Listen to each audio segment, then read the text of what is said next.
Good evening, everybody. Sorry we're a little bit late. Life happens. But here we are, safe and sound. Yeah, it's. I guess it's Colombian time tonight. But anyway, a few technical glitches or whatever I think we're going on. Anyway, how's Buckingham Palace coming along there, Ollie? I see you've got the key to Bogotá City in the background. Buckingham Palace, indeed, yeah. I would happily execute every single one of the royal family slowly and with a blunt knife. Anyway, not much of a royalist. That might surprise you. Well, how are things up in the north, Brendan? Well, of course, we are in our strict quarantine as we have been for the last week, and the reality is it hasn't made much of a difference to my life. I still get out on a daily basis, not too much in terms of heat from authorities, as long as one is following all the protocols that one should be following. But we're going to be talking about all of that anyway, Ollie, and I guess because we are a few minutes late, let's crack on with what we have coming up. Yeah, on Colombia's, remember, only live and interactive English language chat show. And as the pandemic shows no signs of abating and the strict lockdown looms for the whole of Bogotá, some of us are longing for home comforts. As an Irishman, a creamy pint of draft Guinness would certainly hit a sweet spot right now. But you just can't get it in Colombia. Or can you? How about a decent cup of tea or cheeses that are harder than Álvaro Uribe's Mano Firme? Whatever your particular home comfort is, and we're not just talking about food and drink here, some are indeed impossible to get, but others can be sourced. If you know where to look, that is. Send us a message right now using the live comment facility telling us of the things you miss from home, or if you have insider knowledge on where to source hard to find foreign products. We want to know all about it. If you happen to be watching this recorded, you can still get in touch by commenting on where you're watching or via Twitter, the handle being @BogotáPost. Before nostalgia for our respective homelands kicks in, it's our take on the main news events over the past 7 days. We'll discuss shortly today's big announcement, although it wasn't much of a secret, that La Selección, the Colombia men's football team that is, finally has its man.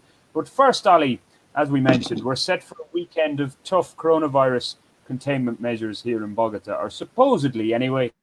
What are the do's and don'ts? Well, I was thinking about this, Brendan. Do you mean in reality or on paper?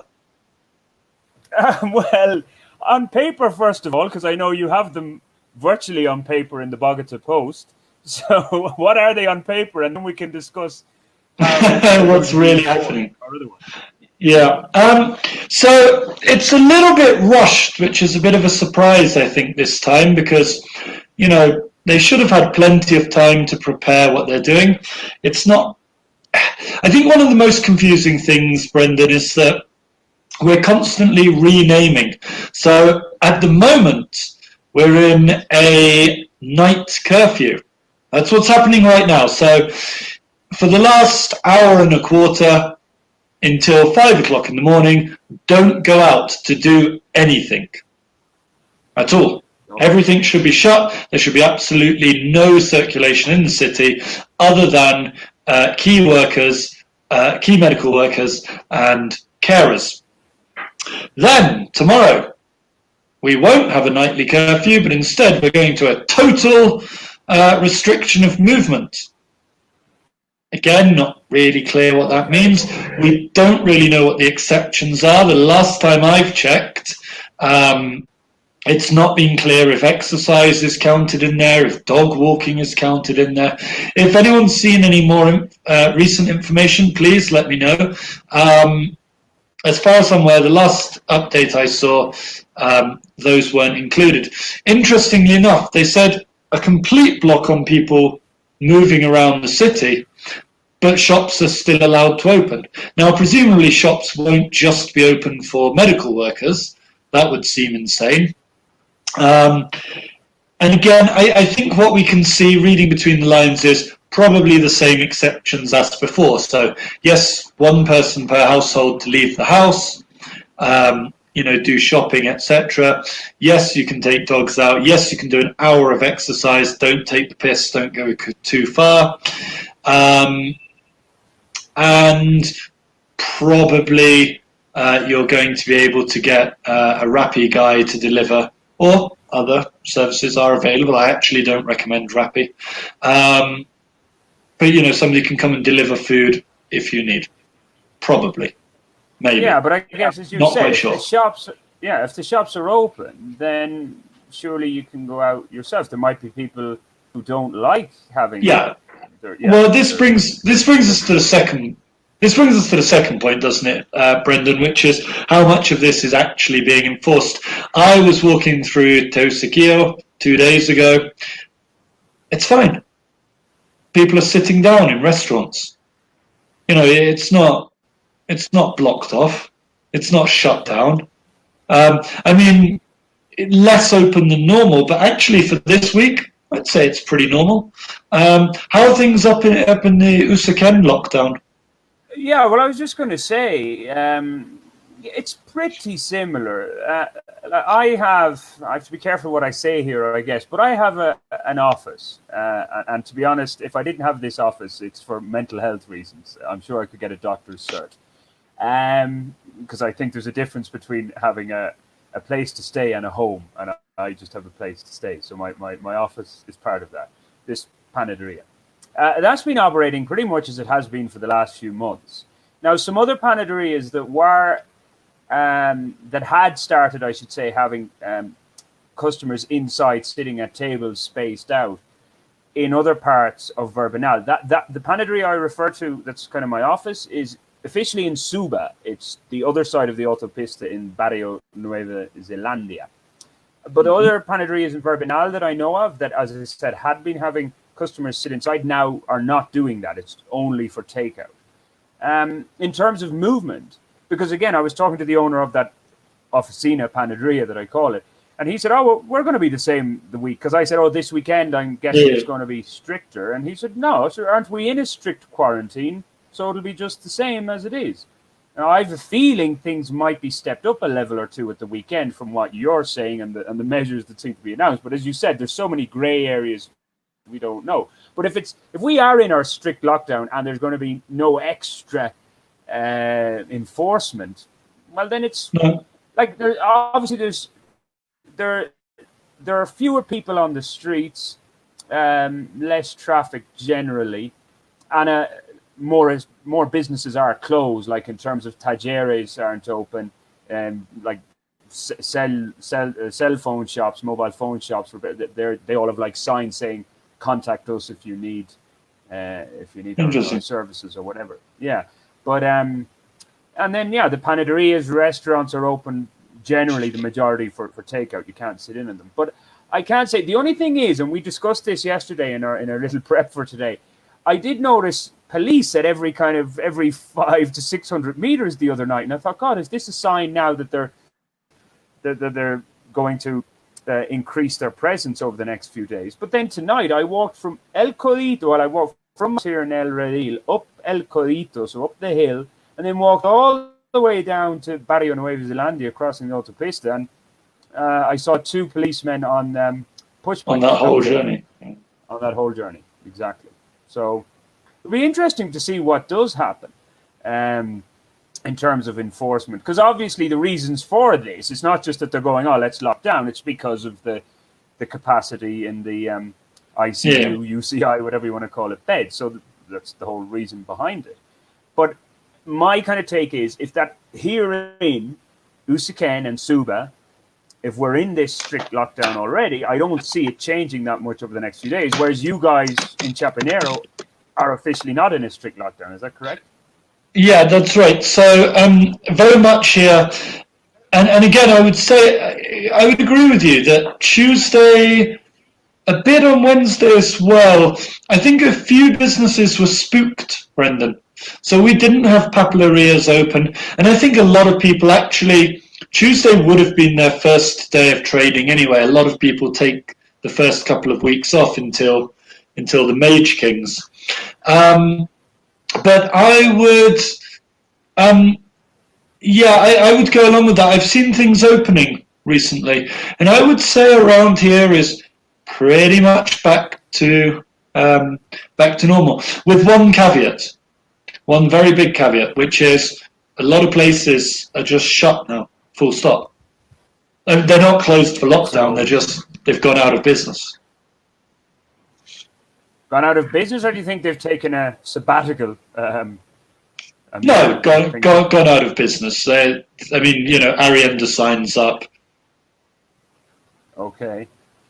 Yeah, I can't say, like, again, repeating ourselves in other shows or whatever, but for first-time listeners, like, the one thing I noticed around here is that if it's the change of business type, so a lot of tiendas or whatever went from, if they were just out-and-out tiendas or whatever they were, gone to fruit and veg and things that permits them to open on a daily basis because it's essential goods they're selling. But another angle, of course, to this, Ollie, and we kind of touched on it last week in terms of traveling. Now, there's kind of inconsistencies here. If I tomorrow want to fly to Cartagena, I don't think there are any real restrictions on me heading off and going to El Dorado. Well, I don't have my ticket yet, but if I wanted to hop on a bus to wherever, some town in Boyacá, there doesn't. Obviously, it would depend on the restrictions in the town I'm going to, but leaving Bogotá isn't an issue. It's not clear if that's still the case. That definitely was the case last weekend because there was this idea that lots of people were returning to Bogotá, which again I didn't understand that. I would have thought, okay, great, keep them out, brilliant, perfect. That's going to stop contagion. Just keep them wherever they are. Having said that, it's really not clear if that's still going to apply this weekend. But again, coming back to that point, and you talk about repeating ourselves, but how long have we been saying this, Brendan? It's all about the application. It doesn't really matter what's written down on a piece of paper. It matters what's happening in front of you. I've visited in the past 9-10 months. I've visited plenty of shops that were meant to be closed, that technically weren't open. I've stayed in bars past the closing time. With police walking past on the street, this is clearly approved. It's just not written down on a piece of paper. Yeah, and I think there's another difference here now, is that police, I think, from time to time might go, okay, we have to act as if we're doing something. But I don't know if there's too much enthusiasm from their part to really enforce these, as long, like, okay, if there's a party and people are drinking alcohol, because obviously with alcohol thrown in and things like that, people do let the guard down. But if people are in a restaurant and it's spaced out and it looks like they're following all the guidelines and biosecurity measures, then I don't think there's much enthusiasm from the police to get involved. The difference that I've noticed the last few weeks is the fear now that you have plainclothes, they sound a bit like FBI or whatever, but you have plainclothes officials from the mayor's office going around into establishments and checking up on them. So, and of course that brings a risk because people don't know. I mean, I could be from the mayor's office walking into a panaderia to test, are they following the rules? So there is that element to it. But look at Ollie, we always say it wouldn't be a Bogotá Nights without a comment from Paula Andrea Perez Rubiana, to give her full name. And it's a well-made point as well, Paula. I 100% agree that in these times of hardship, some people refuse to close their shops since the government does not give economic support fairly to all. And that is a very good point, because I'll give my own podcast a plug, but I was speaking to the controversial British journalist Peter Hitchens during the week, and you can find that on YouTube. But, I kind of made the case that the UK can at least say, well, look, we're in this lockdown, but we have this furlough scheme where you will get paid, etc., and the businesses are getting support.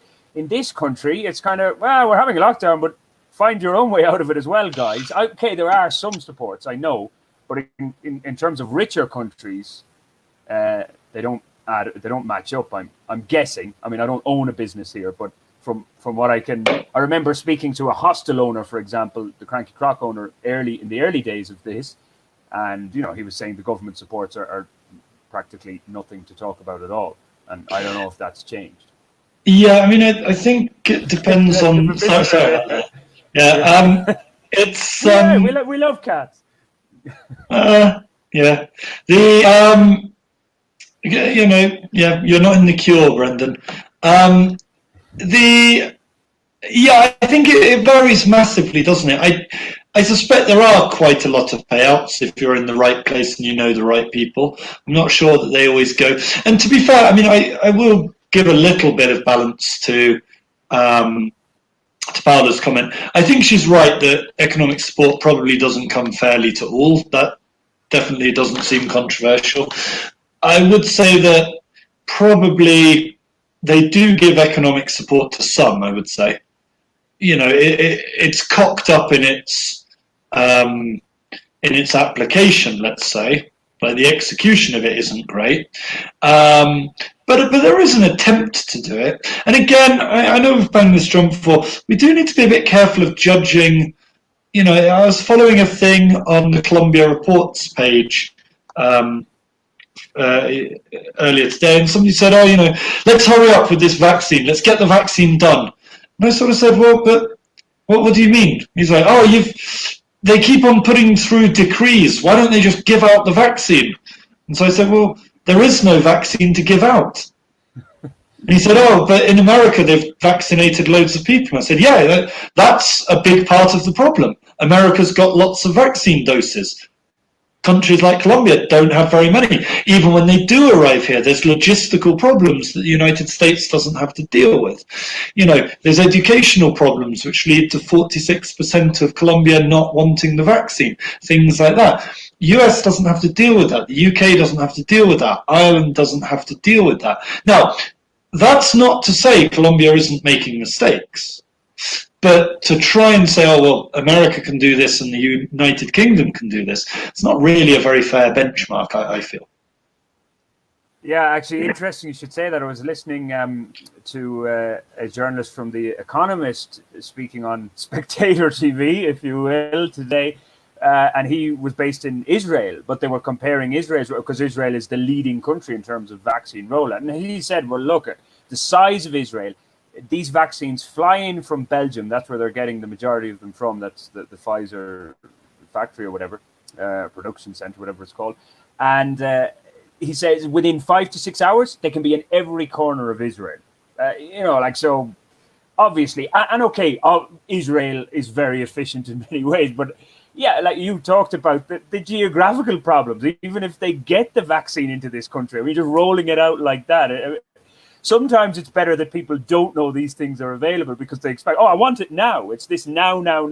It doesn't. I mean, we're used to again at the click of a button. We've got billions of people to vaccinate, and we've got tens of millions of vaccination doses. You can want something to be delivered all you like, but those production plants can only work so fast. And of course, it's rich, powerful countries like Israel, like the United Kingdom, like the United States. They're the ones that are going to get treated first. There's no avoiding that. Richard Stoller writes in to say the US has vaccinated 3.1%. Again, I have no idea whether that's a true figure. I'll take Richard on his word. But again, that's part of the problem. If they've already vaccinated 3.1% of their very large population, then... Would that be about a million then, I guess? 10 million. That would be a little over 10 million. Yeah, what am I saying? Yeah, 10 million, yeah. Maths was never my great subject. Well, you corrected yourself pretty fast. I know plenty of journalists that, literally couldn't do that sum even with an hour. But yeah, I mean, that's the point, that's 10 million vaccine doses or a little bit more that aren't now that aren't available to Colombia because they're being, and there'll be millions more all backed up there. So yeah, we do need to be a bit careful. But I think the thing is, Brendan, just eyes open. Let's see what's going to happen Friday night. Let's see what happens Saturday morning. Yeah. Quick one, though, while we're talking about the US, and I know because we're behind schedule, but maybe Sophomoro, our producer, will give us an extra 5 minutes so we can address this, because Richard's from the US, and I want to mention this US traveler that came in here, was it yesterday or the day before yesterday, and he was COVID positive. Yes. It caused a bit of a stir, needless to say. And apparently he wasn't too happy when he was taken aside from what I was reading of it anyway. It does seem rather ridiculous.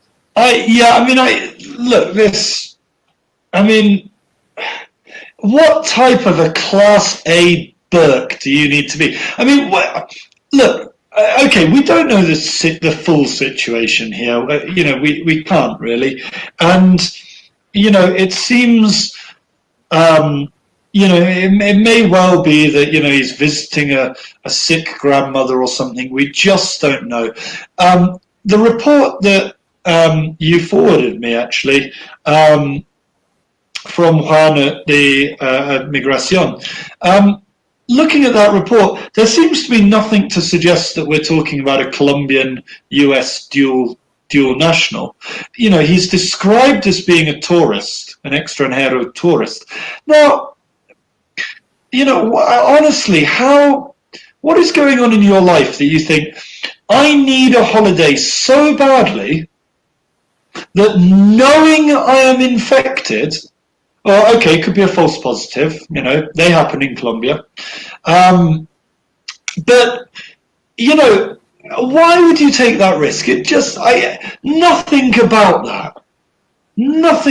that makes any sense to me, Brendan. I mean, it's just, and then to complain about it, come on, mate. Come on. That's a Trump level of,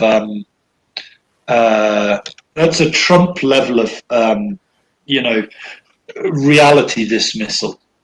Yeah. Well, I know Richard would probably agree with you on that one. And just well done. Ollie gets top prize tonight from the co-presenter competition here. 11.1 million people vaccinated. I was going to mention, Ollie, I know, as I said, we are kind of tight for time today. I was going to mention the return of classes, but it's going to be virtual classes. But we'll leave that till next week because it doesn't start until the 25th of January. It's just I have some facts and figures because we do attack, and well, I'll speak for myself here. I've kind of been going, look, think about the children and the education that they're missing. So there are some interesting facts and figures that I have from El Espectador about the rollout of these virtual classes and helping the most vulnerable. But we'll touch on that in next week's show. Final thing, though, on travel, because you guys have it in the Bogotá Post and people can go there. But anyone, and I know there are a few English people here who were thinking of going home in the next few weeks. I think some of them were just here visiting. They may not be able to do that now. The UK has banned travel will be banning travel from South America from tomorrow, Friday. Well, if you're British, that won't be a problem, actually. So our headline was potentially a little bit dramatic. I gave a clear subhead. You've got no excuse if you read, if you just read headlines. Sensationalism, Ollie. Goodness me. Frankly, if you're just going to read a headline, then you deserve everything you get. So let's clear it up. Flights from South America, plus Panama, plus the Cape Verde Islands, plus Portugal, are all restricted to only residents of the UK and UK nationals.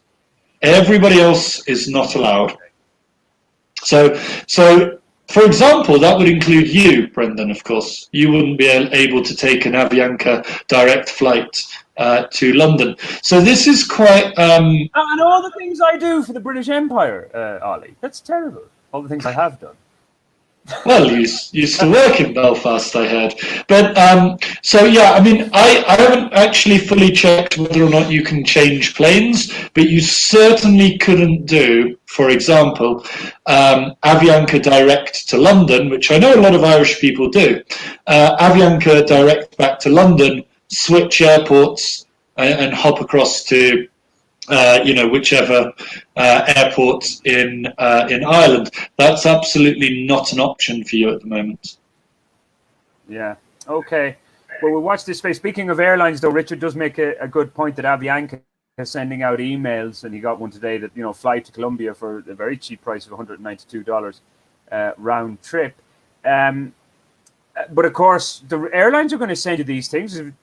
Buy the flight. As long as they have the money, they're happy. They don't care if you haven't read up on the regulations. And I've heard a lot of hard luck stories, which again brings Well, I mean, why are you traveling in these pandemic times when everything is changing every second? I mean, this is a particularly boneheaded time to be moving around, frankly. Now, before we get too judgmental, I'd like to make it clear. Yeah, why are you traveling around for casual tourism? Yeah, absolutely, I fully agree. That just, it seems like a tone-deaf time to be doing it. Why are you traveling around? Well, lots of people will have visited family over Christmas. That's reasonable. Lots of people will be traveling for work. Lots of people will be traveling just, visas expiring and the minutiae of daily life. And, people have 1,000 reasons to do something, Brendan. But absolutely, clowns like this idiot in the news a couple of days ago. Yeah, absolutely. You're not doing anybody any favors, mate. It makes all of us look bad. And, you do start getting comments from Colombian friends who say, oh, well, what about that gringo that tried to get on a flight with a positive PCR? Imagine if I did that going to the States. And I think, that's pretty hard to argue against, isn't it? I don't think, even in somewhere like Miami or Houston, I don't expect that would go down very well. And, the average IQ of a airport official in either of those places has to be barely in the single figures, let alone the double. Come on, Ali, you said don't be judgmental now. No, don't be judgmental, yeah. No. And before I get accused of being a hypocrite or anything, there's a high chance that in the next couple of weeks I'll try and get out of this city because it's almost 1 year since the last time I left the city environs, which I know it's the same for you as well, Ollie. But it's just over for me. Yeah. I don't have any children. You have 2 dogs and a cat to think about if you want to get out. But I've nothing like that. So I'm thinking of a little town as much as I can. That's a bit specious, mate, to focus on the mammals there. We've also got fish in the house. Fish too, yeah. Okay, Ollie, I know in our running order, are we going to go to sport, or is there another news story you want to touch on? No, let's go to sport. Why not? Rueda. And talking of headlines, they don't come much better than this. Freek Huygens written a little perler for us called, which is subtitled Manuel Rueda. Is he the man to get the wheels back on track for Qatar? So nice one there. Get it, Rueda. Yeah, I like it. It was well put. I mean, I'm looking forward to his first Rueda the Prince. How does that go down?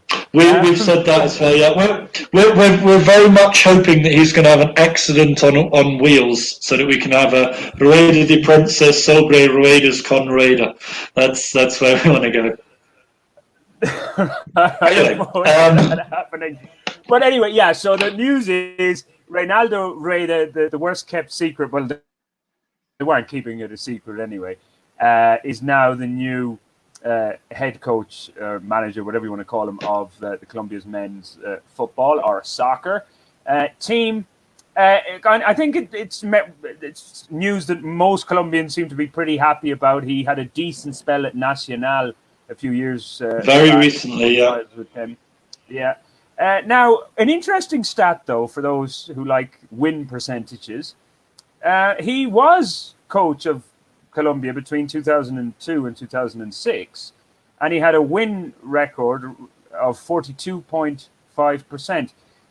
The recently departed Queiroz had a win record of 50%.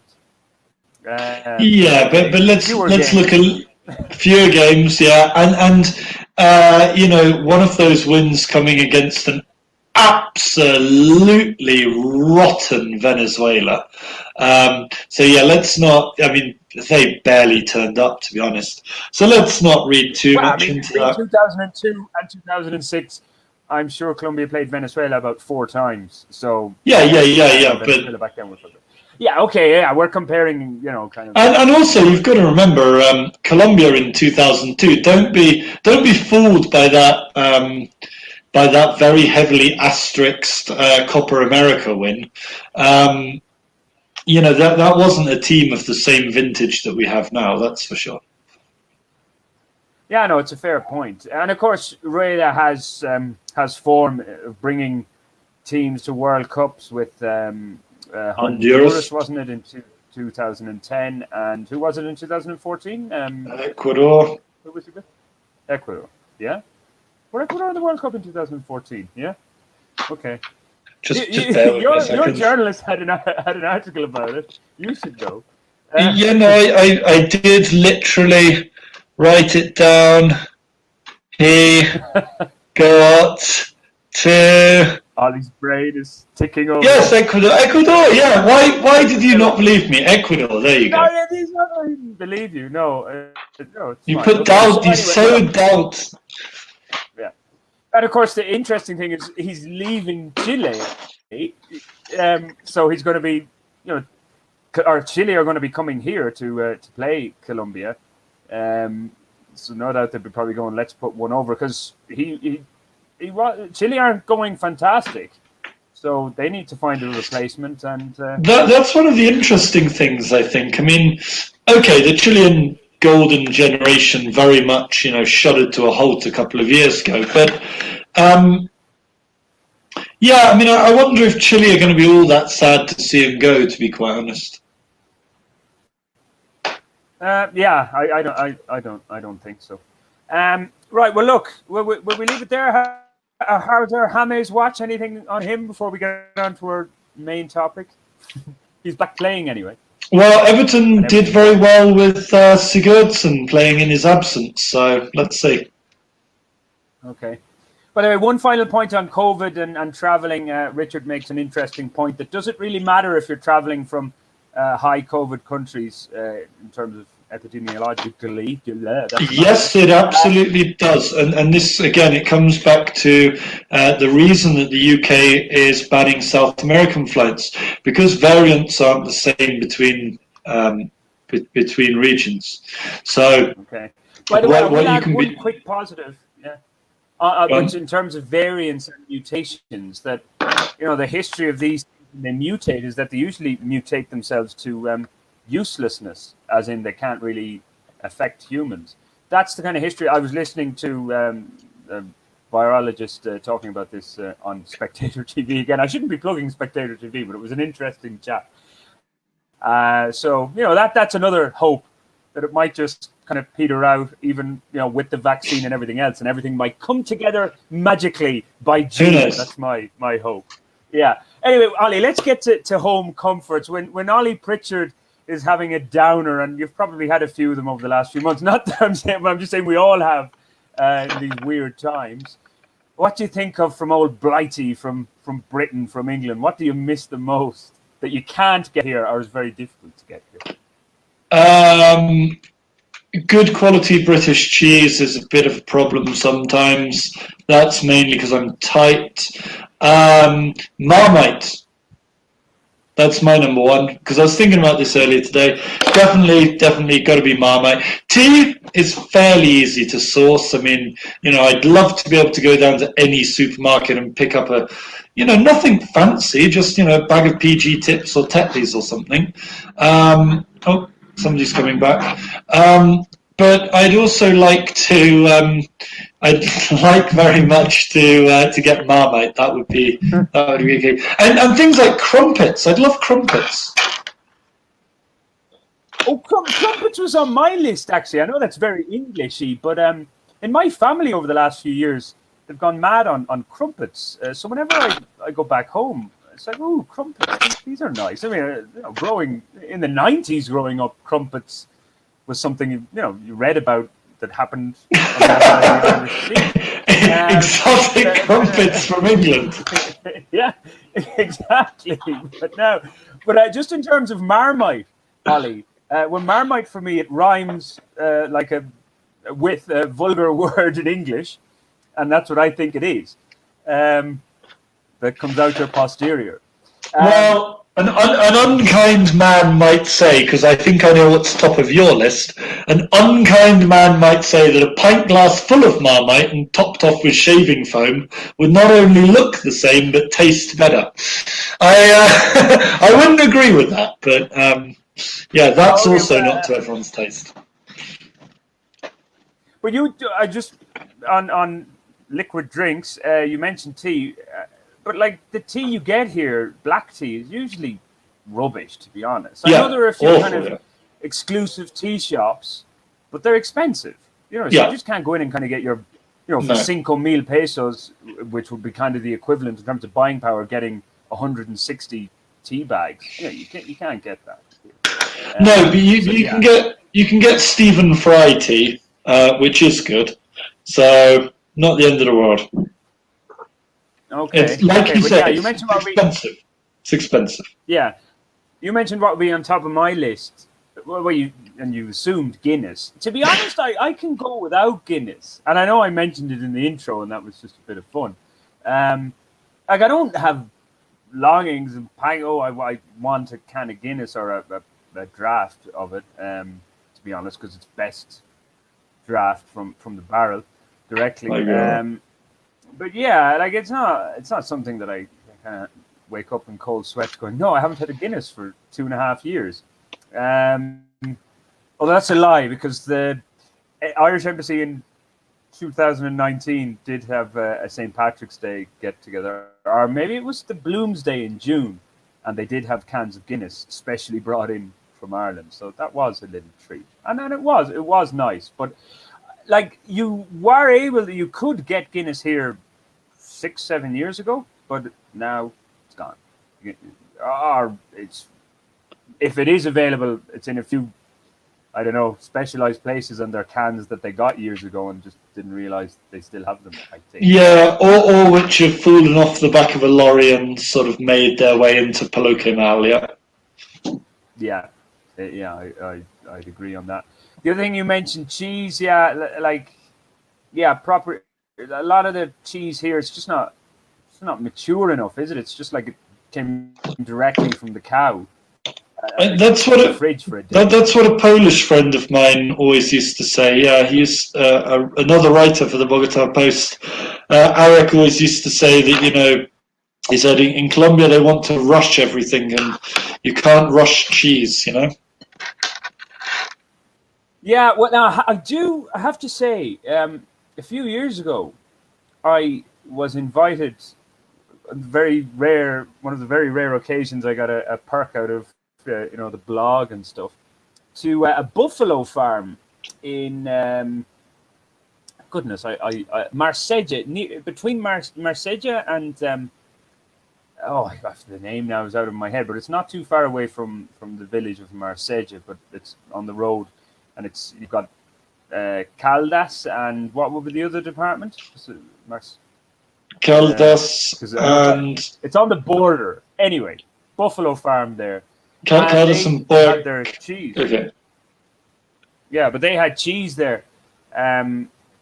Actually, you're more of a food guru than I am. The cheese that officially mozzarella is mozzarella, of course, because cow's milk mozzarella they say tipo de mozzarella, but the official mozzarella is actually from Italy.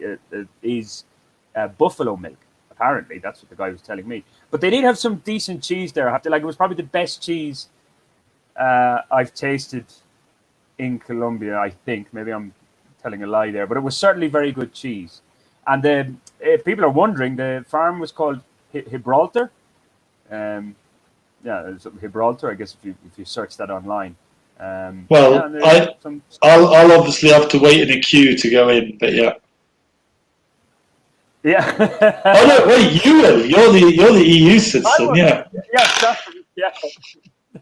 Don't mention the war. I was going to say, but that could be a dodgy one. But of course, guys, we do want to hear your thoughts on things that you miss here, or that you can't get, or you think you can't get. And it's not only about food stuff, of course. It can be things like books and newspapers. And I know nowadays with Kindle things and people reading online and phones now, I read a lot of PDF books off my phone just because it's difficult to get actual hard copy English language books anyway. But sometimes to even just get a physical newspaper. And I remember, Ollie, back in 2009 when I was here as a backpacker wandering in the in the center of town in La Candelaria, and walking past one of those newsagent stands, and they had the Ireland's Sunday Independent on a Tuesday, so like 2 days. I was like, how did that end up there? Of course, I bought it because I was fascinated after 5 months backpacking. But I don't know. Are there places here you do get international editions of English language newspapers? Up to date ones. I mean, magazines are fairly easy to get hold of. The airport always has them, and down in the centre, you'll generally come across them. I think in sort of in bigger newsagents. Those big stands on the side in Septima. Between, let's say, Las Aguas Tube Stop and the Plaza de Bolivar. A lot of those stands, they have huge selections, and they usually carry magazines, but we're talking about, National Geographic, maybe Time, something like that, things which aren't quite so time sensitive. Getting daily papers, that's a bit more of an ask, I think, a bit more of an ask. Yeah, and as I said, these days now, even if you're in how many people buy El Tiempo on a daily basis here? About 1 million. Or any? Well, sorry, no. Their circulation is about 1 million, they claim, but that includes free copies given away. Which again, common trick everywhere in the world. Oh, I think I've lost you there, Brendan. All right. Well, while we wait for Brendan to come back, anything else? Anybody out there? Is there anything you miss from home? Is there anything you find it hard to get hold of? We've got Richard Stoller here saying he used to spend a huge amount of money to buy month-old Sports Illustrated in Bucaramanga. That's a long way to, I suppose in the 1980s, no internet, so not much more you can do if you want to keep up with the news. What about keeping up with television shows from back home? I know a lot of my British friends deal with the BBC through various workarounds and things. Oh, we've got you back, Brendan. Yeah, I don't know. I disappeared there for a while. That was weird. I mean, I hope the connection just failed. I hope you didn't really disappear. No, in this country that would be a dangerous thing to say. The connection obviously just failed. Have I been actually a bit dodgy today? Because it doesn't seem as clear. A little bit, yeah. Yeah, okay. Maybe my housemates are downloading newspapers. Newspapers, yeah. Yeah. Yeah. What were you talking about the BBC? I just heard you talking about the BBC. I was just asking about people, how they manage watching shows from back home and stuff like that. I know a lot of people have got kind of NFL passes. A lot of the cricket lads have workarounds to get the test match in, stuff like that. And quite a lot of people seem to be able to access the BBC fairly easily, which I know you do, don't you? Oh well, there is am I allowed to say this? I think it's like live. Well, no. There's one for sports live.tv.sx, and anything that comes with a .sx, of course, is completely shit. And then I forget the one. It's like, Euro TV. I forget the link, but like when the snooker. There's a weird one for me that I like. I love watching snooker, and when the World Championships are on, I like to watch and especially the BBC coverage, because Eurosport. It's just rubbish, yeah. But the BBC coverage is far better, so I do like that. When we're talking about kind of sports as well, like one thing. Now, not even I'm not even a darts player, but you never get a dart board here in a pub. And of course, I don't go into pubs that often. I go into a tienda. But we were talking about if you can't get the exact product in Colombia, they usually have a decent replacement, and the replacement is Ollie. Bolirana. Of course. Everybody loves Bolirana. Or level up and go for Tejo. Yeah, but it's just that Bolirana. I mean, I like playing Tejo as well, but it's more of an effort. Whereas Bolirana is just there. It's like it can be in almost any tienda, as long as they have like about 2 or 3 meters anyway of a space that you can throw. Well, they'd have to have 2 meters to be open now, Brendan. Don't go around saying that they don't have their 2 meters, otherwise they can't be open. Did you see the video, by the way, of Claudia Lopez illustrating what 2 meters looked like by swinging her arms around? Did you not see that little clip? I mean, that was genius. If for no other reason than she's 5 foot on a good day. So, calling this 2 meters, I mean, come on, this isn't 2 meters across for me, let alone 2 meters from my shoulder to the end of my arm. For Claudia Lopez, that's got to be what, 2 foot? Come on. Maybe she had a couple of sticks as well on the arm. Who knows? Don't be having to go with our lovely Claudia. She came back from her holiday on Costa Rica and everything. Back number one, top of the polls again. Our beloved Claudia. But anyway, I think our producer is telling us and even though due to an error, we started late. So I think we've got another 3 or 4 minutes. So there was one thing I wanted to mention about food. Sorry, and I know I'm kind of jumping back, but. Have you ever eaten Irish black and white pudding? Yes, Irish white pudding. Yes, of course, in the mornings. Yes, on an Irish breakfast. Yes, like you'd have, the traditional Irish breakfast.